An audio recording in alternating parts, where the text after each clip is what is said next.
And once again, apologies to everyone for beginning late. But I'm going to try as much as possible to make sure that we can go through, like he said, within the 40 minutes. But then this is how we're going to do this.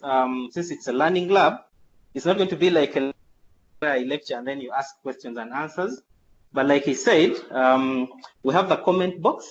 So I want to engage with you. Feel free to comment in there in the chat box in case you have any contributions or any questions, but I will also be engaging you as we move along. Then two, of course, we need to be able to relate the topic, which is sustainability, to our daily lives. So it's very important that as we go through this, you think about your own context. So your own context might be your area of work, area of professionalism. It might be your community. It might be your home area and all those things, your country. So as we go through this presentation, please be thinking about your own context. It's going to help us understand. I'm going to give a brief history. Basically, I'm going to take you back just for you to get to understand on top of the bio that he just read. So I want us to just go back to the year 2000. That's when leaders 189 countries signed the historic Millennium at the UN Millennium Summit. Now, of course, this brought about the widely known Millennium Development Goals. I think I got to know about that when I was still in primary school. The Millennium Development Goals were 8 goals that were majorly aimed at reducing poverty. And this was basically a new global partnership. For me, in my own context, one of the goals that I really relate to, which was promoting universal primary education, was already actually implemented in my country, which is Uganda. And so at that time, of course, when the Millennium Development Goals were brought into the picture, we already had an experience of what universal primary education was all about. But at the point, there were lots of complaints coming through. Of course, at a certain bit, I also went through the same kind of school that offered universal primary education, but most people were not satisfied with the quality of education that their students or children or community members were kind of receiving. And I remember one instance when my uncle was telling me about his child who would not pronounce the word they, and he would say T hey instead of they. And people started to think of the wider picture. It wasn't just about access to education, but it was more of what can education do for us. By 2002, the UN General Assembly met and declared what they called a decade of education for sustainable development. This was going to be, a 10-year kind of sort of program. Yeah, but it was mainly aimed at integrating the principles, values, and practices of sustainable development in all aspects of education and learning. And so at that time, in 2002, people now were beginning to think of how can we make education, impact on the lives of people, not just right now, but even in the future. The quality component of education had become immense, as it was very important. And so UNESCO was the lead agency in promoting the decade of education for sustainable development. Now, like I said, this was a 10-year program from 2005 to 2014. In 2014, UNESCO organized a stakeholder meeting, and this meeting was basically aimed at trying to forge a way forward beyond the decade of education for sustainable development. And one of the stakeholders that were involved were the youth. So there were youth that were selected to attend some kind of conference where they were supposed to come up with, kind of ways that more youth could be engaged into sustainable development. And so that's how I got to, to get involved in the issues of sustainable development. I was one of the people that were selected within that stakeholder meeting of the youth. Now, the reason as to why UNESCO thought of youth as being, key stakeholders was because of the belief that youth have the potential and motivation to drive sustainable development. Now, at that conference, there was also a world conference that, of course, engaged the other stakeholders beyond youth. And the outcome of that conference was the launch of what we call a Global Action Program on education, of course, for sustainable development, what we call ESD. So the Global Action Program, what you're going to see when you look at your screens, the first page of the presentation, you're going to see a statement there with UNESCO GAP. So the Global Action Program, which is abbreviated as GAP, was launched basically as a follow-up program to the Decade of Education for Sustainable Development. And its main objective was to reorient education and learning so that everyone has the opportunity to acquire the knowledge, skills, values, and attitudes that empower them to contribute to a sustainable future. And so this presentation today that I'm holding is basically because of, one, UNESCO's belief in youth, in their belief in our potential, and the motivation that we have, because they believe that youth are a key stakeholder that can actually help in the achievement of the Sustainable Development Goals. And so that's one of the reasons as to why we're having this discussion today. And so when we move on, about me, of course, they already gave you my bio. You're going to see Okayama Youth. I'm on Okayama Youth. So Okayama Youth, what UNESCO did was it came up with key partners that would help in the implementation of the Global Action Program. And the Okayama Youth are the youth that attended that meeting that was held during the stakeholder consultative meetings. And so we basically are a team of 50 young leaders, that are devoted to promoting sustainable development. Our role is basically to empower and mobilize more youth to take action to achieve sustainability. But apart from that, I'm also an alumni of the YALI Regional Leadership Center East Africa, as I was introduced, cohort 8. And so in that picture, you're going to see me with a lady called Rahel in the middle and Shewit on the right. And those were fellow YALI cohort 8 participants. You're going to see WWF. I'm also a champion of ESD in WWF. WWF Africa is also an organization. It's also actually a key partner of UNESCO in promoting GAP. I'm also a co-founder of Study Gateway. It's basically a social enterprise that is working so hard to contribute to the development of human capital. Okay, so I'm so glad to be here, to be facilitating this session. I'm so glad to be joined by all of you that have taken your time off to be here. Of course, YALI has contributed a lot to the development of youth. Yeah, and what you're going to see there is just a map of countries where YALI gets its youth. Thank you so much all for joining, and I'm hoping that maybe more people have to join in, but I'm hoping that we'll be able to share with them this presentation. And so the introductory part, basically for you, that's about me. You can feel free to introduce yourself. Please type in the chat area, as you were told before. And this is just a guideline. Of course, we may need to know your country, your name. It's also very important for me to know your specific goal. I know most of us here, of course, are experienced in different fields and professions. And so I just need to know, what does sustainability mean to you? And maybe what are you trying to do that actually you need maybe knowledge or skills to help you in achieving your goals in the projects that you're doing or in your organizations. Okay, so this is how we're going to do it. One is I'm going to provide a context onto which we're going to build a discussion on sustainability. We also need to understand what sustainability means in our context, like I said before. We need to know about the Sustainable Development Goals. Maybe most of you already know them. It's very important for us to know, like I said, UNESCO believes in us as potential people who are motivated to drive sustainable development.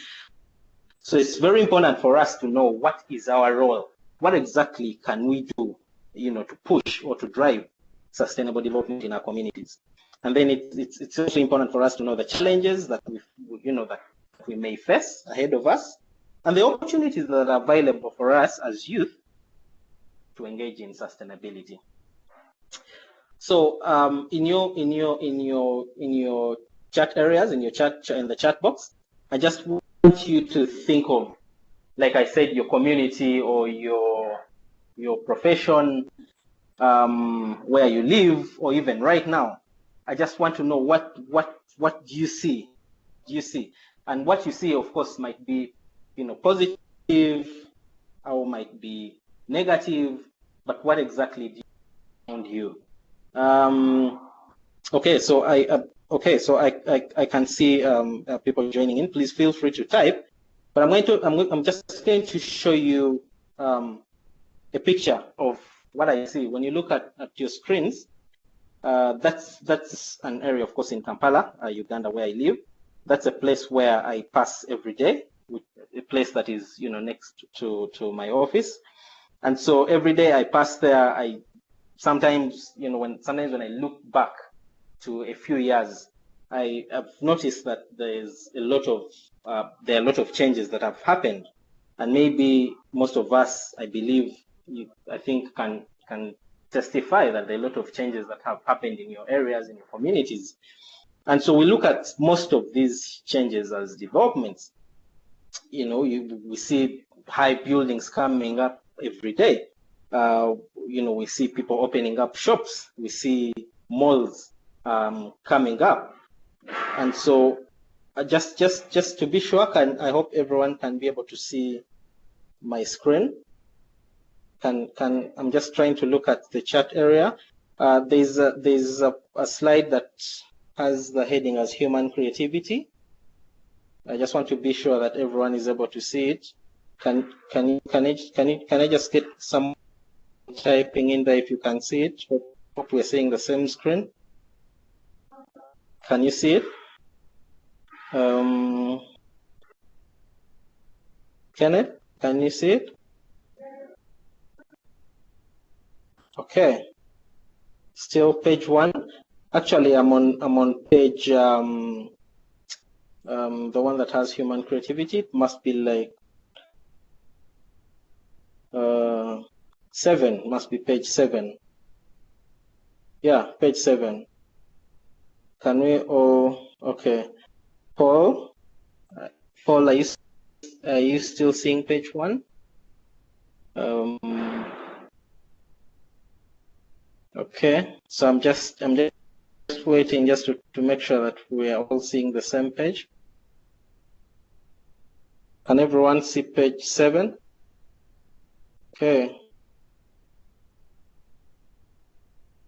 Page 7.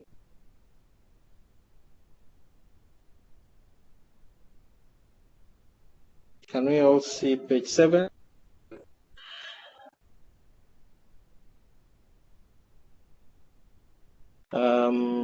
Okay, so Koza, can you see page 7? I'm just waiting for your response, Paul.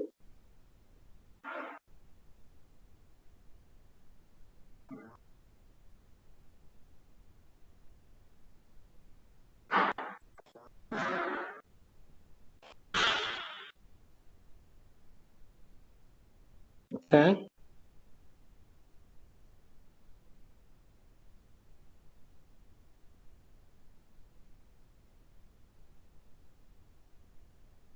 Can we all see page?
Hi everyone, I think we have lost Philip. Let's give him a few minutes. Maybe he's trying to come back to the call. And the developments that you see around. What do you think about? There are a lot of developments that are happening right now in the world. There are a lot of things that we see. Like I said, new buildings popping up every day, new businesses coming up, new models of cars coming up. But have you ever thought about the inputs? You know, what actually makes the raw materials that are actually used to come up with those new developments? And so when you go to page 8 for my own context, I'm just trying to see if I can get there. So what is exactly happening is human economic activity that sometimes might be detrimental to maybe to the environment or to the way of life. So let me just see if trying to see if I can get to the presentation. Okay, so in my own context, okay, so trying to.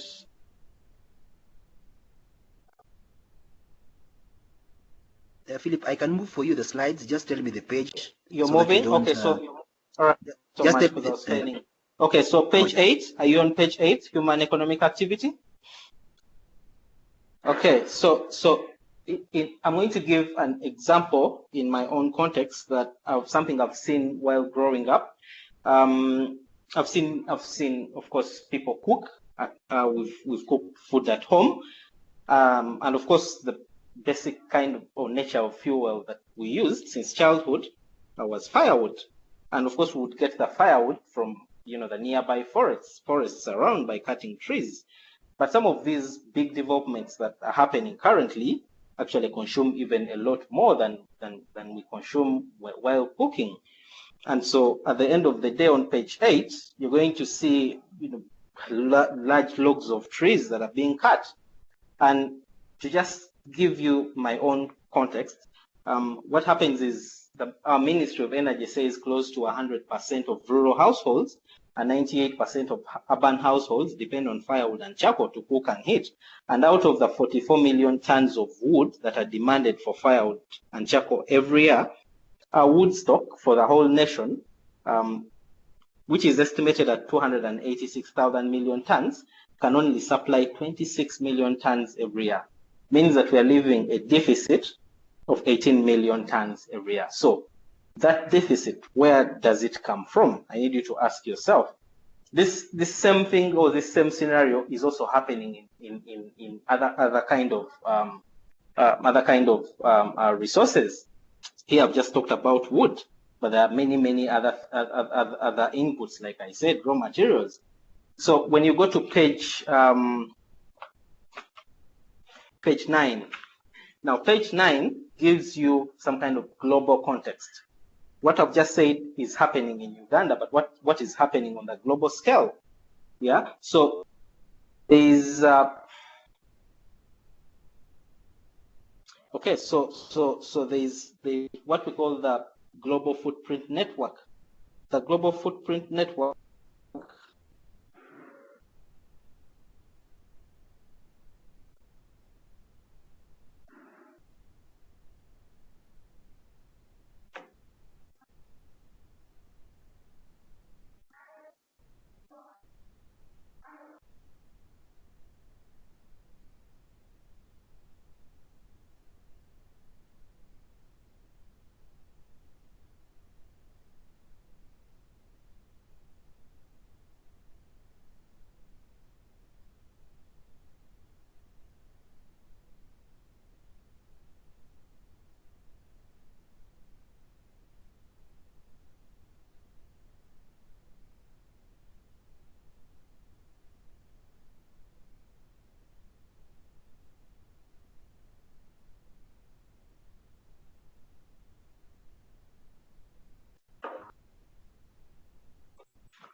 when you look at that picture on your right, you're going to see that on the right side, we have what we call the global deficit. Now, the global deficit basically means that is the extra that we need. When you look at the world and the resources that it's producing, for example, the USA is going to need 4 extra worlds to be able to meet its current demands. Now, when you look at the bottom, where there is world average, they show you that for us to be able to, if we live the way we are living currently, we need about 1.4 Earths. That means we need half extra Earth to satisfy our current demands. But as much as we know, of course, where are we going to get an extra Earth? Of course, we can't get an extra Earth. Yeah. So it's more of like our current demands up on future resources. So what does that mean? It has an impact on us. How does it impact us? And so when we go to the next slide, you're going to see that one, of course, as we're eating up into the future, as we're eating resources for the future, it basically means that we're going to reach a point when we no longer have resources that are going to enable us to develop the way we are developing at the moment. So at one point, we might experience some kind of a stoppage in economic development or economic growth. And what does that mean to us, especially us as youth? We are youth who are looking for jobs, for example. So if there's no economic growth, then where are we going to get the jobs to be able to be independent? And then 2, of course, you're going to experience regional and global climate environmental change. And that has also impacts, of course, on productivity, production of food, and many more things. And if we don't have food, then what will happen? When we don't have the resources to meet our demands, what is going to happen? There are going to be political disputes. There are going to be ethnic tensions, civil unrest, regional and global conflicts. So this basically shows you that if we continue to live the way we are living right now, then we're going to have a problem even in the future. Now, this brings me to the concept of sustainability. So what does sustainability mean? Sustainability is, in simple terms, it's that kind of development that meets the needs of the present without compromising the well-being of the future generations. Now, as I've been saying, if we are living in a deficit right now, if we are borrowing resources of the future, then we're not living sustainably. It basically means that the future won't have resources for them to utilize. Now, sustainable development is or what I would call sustainability, is built upon 3 components, basically. Now, these components, from the discussion that we've just been having, I think you're going to notice that there's something on development, as development in terms of the economy, and that development in terms of the economy is leading to effects on the environment. And at the end of the day, it's also going to lead it's also going to impact on the way we relate as people, what we'll call maybe the socio-political environment. And so all these 3 things are being affected, or are being impacted on by the way we live. And so we need to look at them holistically. And so sustainable development tries to integrate all the 3 components or interconnect them. Of course, the environmental component is just looking at the interdependency of living systems, for example, humans, to finite natural resources. Like I just said, natural resources are getting depleted. They are not infinite, they are finite. The economic bit is looking at the flow of human and man-made resources, and also the parameters of work and productive human capital. The socio-political component basically looks at the relationships between human institutions, systems, and collective decision-making. Okay, and so sustainability looks at these 3 components as interconnected. To go further, we have what we call systems thinking. So systems thinkers look at whatever that they are considering as a system. So every time we are thinking of something, systems thinkers look at it as a system, as one system with different components that make up that system. And so, as we are looking at, as sustainability is looking at the interconnectedness between the social, environmental, and economic components, The systems thinkers are looking at these three components as one, but making up one kind of larger system. And so to systems thinkers, this is what they see. Economics basically exists within and is dependent on our social system. Why? Because it's us, the humans, like I said, who are doing the economic activity. We are the ones who are creating and directing the economy. And so the economy exists within the social system, but also the social system is dependent and exists within the parameters of the environment. Like I said, when we disorganize the parameters of the environment, for example, like I said, when there is climate change, it's going to affect on productivity of food. And at the end of the day, if we don't have food, then it's going to impact on us as people and our relationships. And so I want you to think of basically the ideas and understanding that you have about sustainability.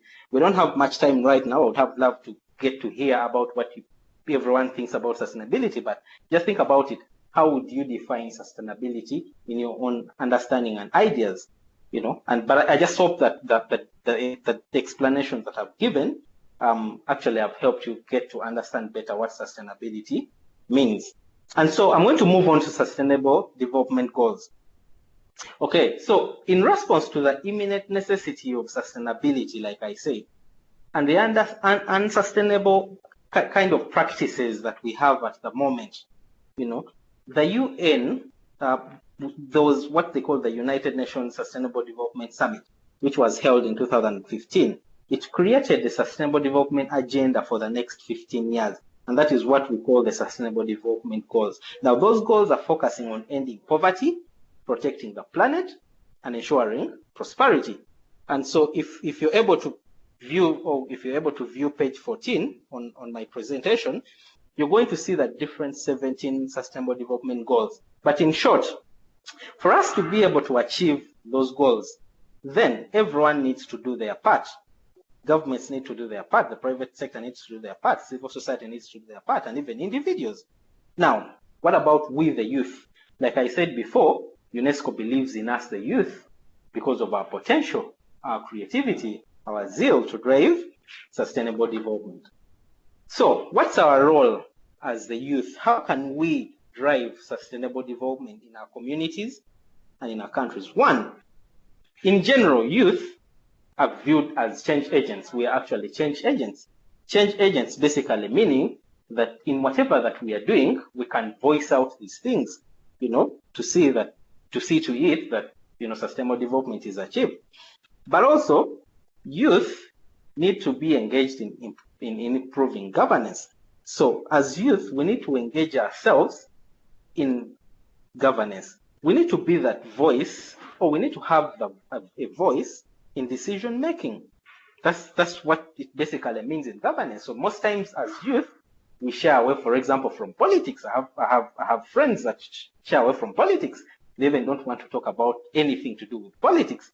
But the truth is, if we don't talk about these things, then where are we going to end with all our energy, with all our potential? It's more of like we are sitting on our potential, we are limiting it.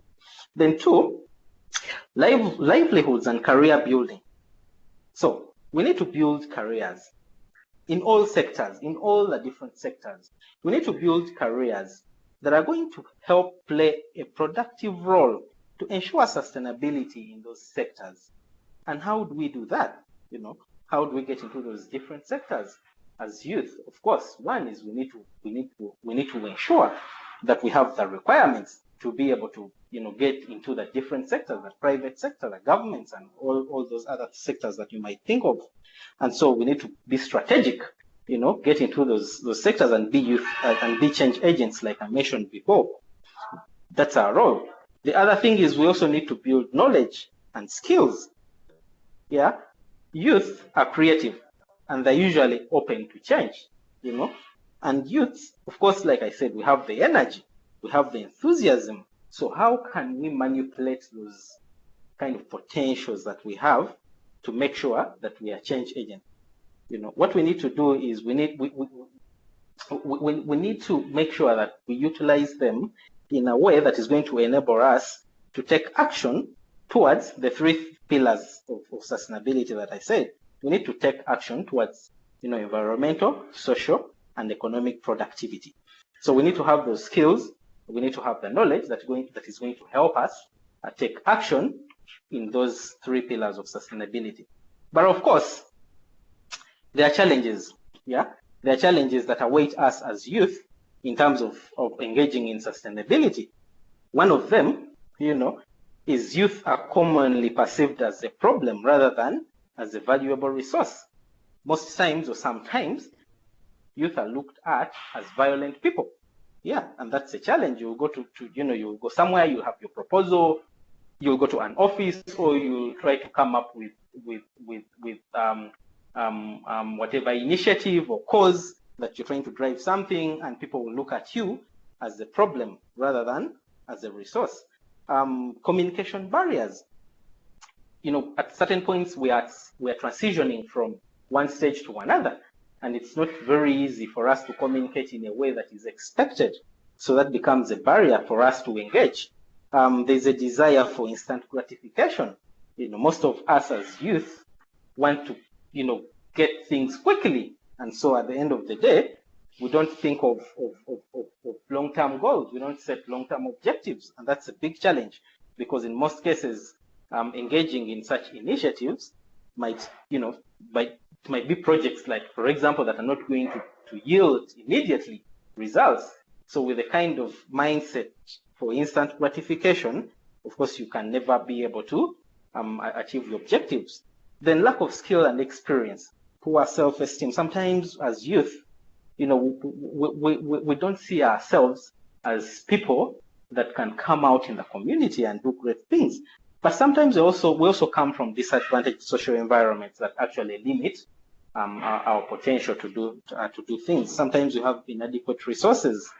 Like I also said, there's poor governance. So all these are challenges that we need to think about, as we try to engage in driving sustainability. Yeah. But also, of course, there are various opportunities in our communities. Now, like I said, we come from different contexts. We come from different environments. Yeah. So opportunities that are in one environment might not be the same opportunities you're going to find in a different environment. So I want you to think about your own context, your own environment.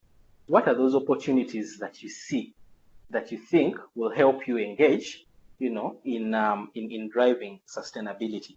But there are a lot of opportunities that are actually available. The most important thing for us is to be able to have that eye that can spot out opportunities for us to engage in driving sustainability. But like I said, as long as you understand from our previous discussion what sustainability is all about, and you look at all those goals, there's a lot that we can actually do. Yeah. And I would love to discuss I would love to further even this discussion. And so there's a Facebook page that we have that maybe most of you will be able to see on the presentation, where we are trying to engage youth, and we're trying to make sure that we maximize their potential, make sure that we help them. Projects that are running around, they have different challenges. We're just trying to make sure that we develop them, we develop their potential. We share with them our experiences, knowledge, we develop their skills. And so around opportunities, I would wish to encourage you that, you be on the lookout. Opportunities are usually, I would say, everywhere. The most important thing is, one, can you identify the need in your community, in your environment, and then can you find out basically what would be, let's say, a solution, of course, from the people, from the process that we went through. So because of time, I'm going to stop there, and I'll just need to know if people have some questions, or I'll just maybe look at I'm just trying to look at the chats and see if we're having any questions there. But feel free to ask if you have any questions. Thank you. Okay. Thank you, Philip. I think we have had so many challenges today with the recording and guys trying to join in. So I don't know if guys, because I've not seen guys typing any questions on the platform.